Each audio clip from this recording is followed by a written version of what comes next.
حضرت مولانا طارق جمیل صاحب دامت برکاتہم کو اٹیک آیا تھا. اس کے بعد کا حضرت کا ایک بیان آیا, میں نے سنا,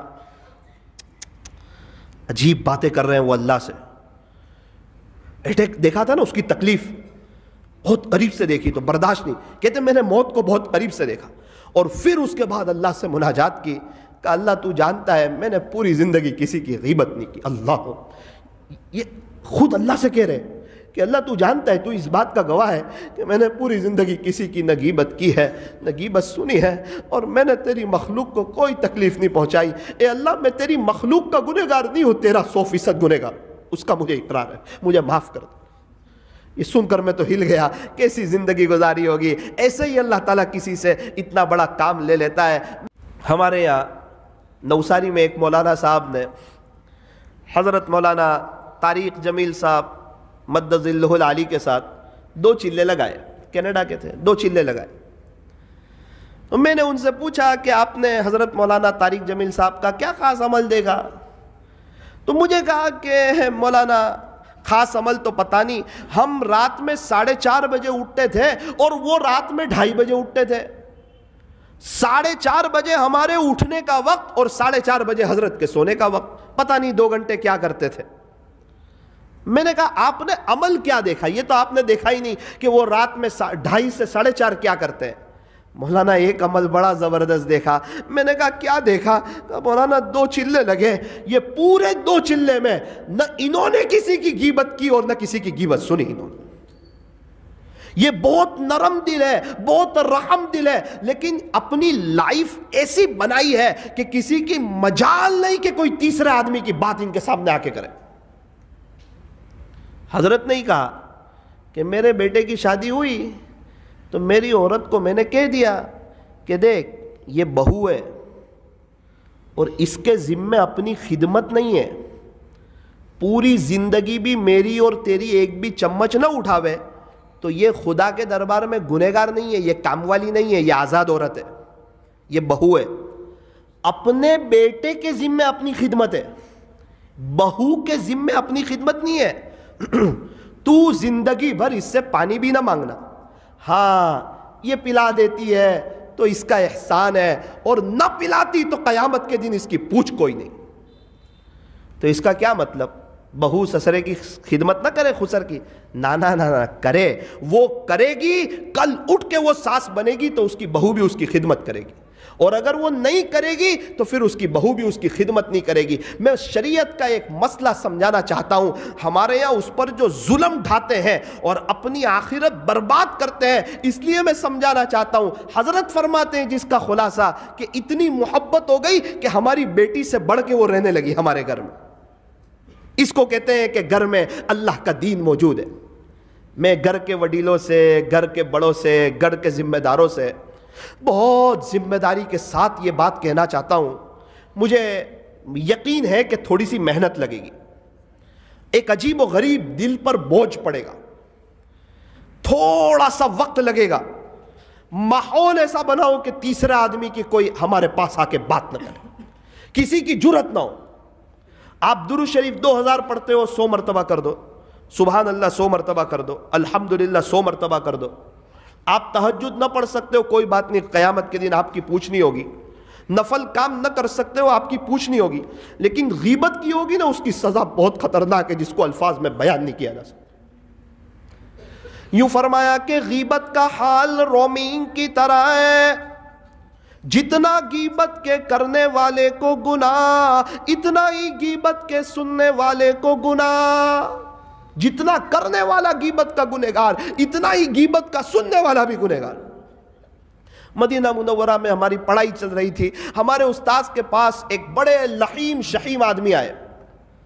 آپ کہیں گے مولانا یہ کیا باتیں کر رہے ہیں, یہ خانقاہی مجلس ہے.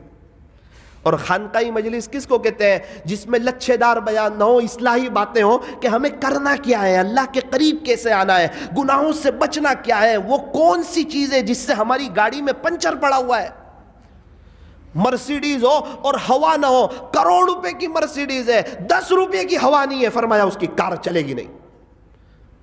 چاہے جتنی مہنگی کار ہو, ہوا کی بڑی اہمیت ہے. ہر گناہ ایک سیاہ نقطہ رکھتا ہے، بندہ کرتا ہے، اس کے دل پر سیاہ نقطہ لگ جاتا ہے۔ میرے عزیزو یقین مانو، یہ گناہ کی مثال کھجلی جیسی ہے۔ جب انسان کو میٹھی کھجلی آتی ہے، اگر وہ تھوڑی سی لذت کے لیے کھجال دیتا ہے، خون شروع ہو جاتا ہے، جلن شروع ہو جاتی ہے، پاؤڈر لگانا پڑتا ہے اور تھوڑی دیر تک اس کو چچرنا شروع ہوتا ہے، بیچارہ بے چین ہو جاتا ہے، پریشان ہو جاتا ہے۔ حالانکہ کھجلی میٹھی تھی، لیکن کھجلی کے پیچھے کا انجام بڑا خطرناک تھا۔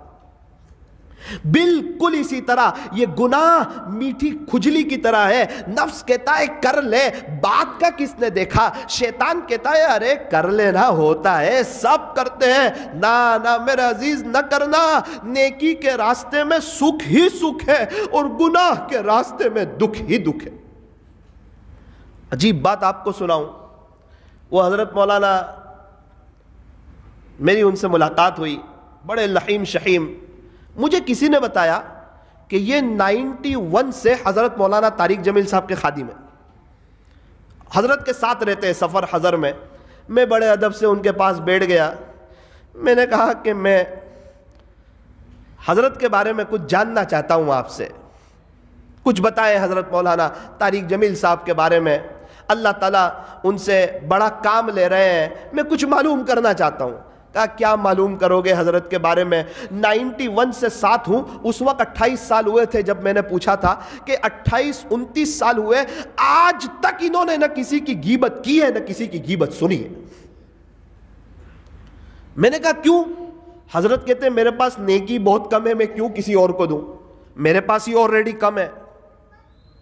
اس لیے وہ اپنی نیکی کسی کو دینا نہیں چاہ رہے حضرت، وہ ان کو لگتا ہے میرے پاس نیکی کم ہے، اور کہتے ہیں میرے ہی گناہ اتنے زیادہ ہے جس کا بوجھ میں اٹھا نہیں سکتا، میں کیوں کسی اور کے گناہ لوں؟ تو یہ تھوڑے سے احتیاط کرتے ہیں ہم لوگ، پیسے سنبھالتے ہیں، سونے چاندی کو سنبھالتے ہیں، یہ اپنی نیکیوں کو سنبھالتے ہیں۔ اور یہ کہتے ہیں میرا ڈیٹ اسٹاک ہی بہت زیادہ ہے گناہوں کا، میں لوگوں کے گناہ لے کے کیا کروں گا؟ ہم سمجھتے ہیں اس کی غیبت کریں، یہ بات کریں، وہ بات کریں۔ یاد رکھنا، اس کی غیبت کرنے سے وہ تو حسن بصری بنے گا نہیں، لیکن آپ یقین مانو ہمیں اللہ نہیں ملے گا، اس کی اصلاح نہیں ہوگی غیبت کرنے سے۔ آج تک کئی ساس سسرے مل کے بہو بیٹے کی غیبت کرتے رہے، ایک کے بھی گھر میں اصلاح نہیں ہوئی ہے، بلکہ سب پورا گھر پریشان ہو گیا ہے۔ دونوں بیڈ روم پر اللہ کی ناراضگی کے اثرات ہوتے ہیں رات کو، اکثر ساس سسرے کے روم پر بھی اور بہو بیٹے کے روم پر بھی، یہ اس کی غیبت میں، یہ اس کی غیبت میں۔ حضرت مولانا طارق جمیل صاحب دامت برکاتہم کو اٹیک آیا تھا، اس کے بعد کا حضرت کا ایک بیان آیا، میں نے سنا، عجیب باتیں کر رہے ہیں وہ اللہ سے۔ اٹیک دیکھا تھا نا، اس کی تکلیف بہت قریب سے دیکھی تو برداشت نہیں، کہتے میں نے موت کو بہت قریب سے دیکھا، اور پھر اس کے بعد اللہ سے مناجات کی، کہ اللہ تو جانتا ہے میں نے پوری زندگی کسی کی غیبت نہیں کی۔ اللہ، یہ خود اللہ سے کہہ رہے کہ اللہ تو جانتا ہے، تو اس بات کا گواہ ہے کہ میں نے پوری زندگی کسی کی نہ غیبت کی ہے نہ غیبت سنی ہے، اور میں نے تیری مخلوق کو کوئی تکلیف نہیں پہنچائی۔ اے اللہ، میں تیری مخلوق کا گنہگار نہیں ہوں، تیرا 100% گنہگار، اس کا مجھے اقرار ہے، مجھے معاف کر دے۔ یہ سن کر میں تو ہل گیا، کیسی زندگی گزاری ہوگی۔ ایسے ہی اللہ تعالیٰ کسی سے اتنا بڑا کام لے لیتا ہے۔